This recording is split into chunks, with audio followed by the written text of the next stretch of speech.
How to deposit Bank of America check online.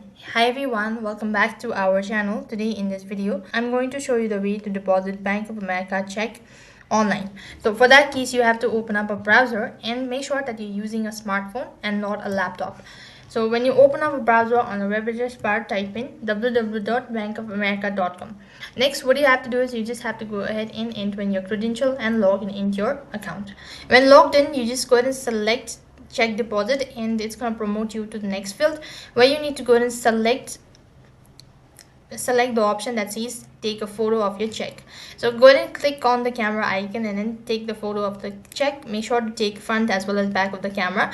And next, what you have to do is you just have to go ahead and enter the information such as add details and all that, and you need to confirm it by tapping on the confirm button or submit, and you'll have successfully deposited Bank of America's check. That is all for this video. I hope the video was helpful. Make sure to like, share and subscribe to our channel. Thank you for watching. See you in the next video.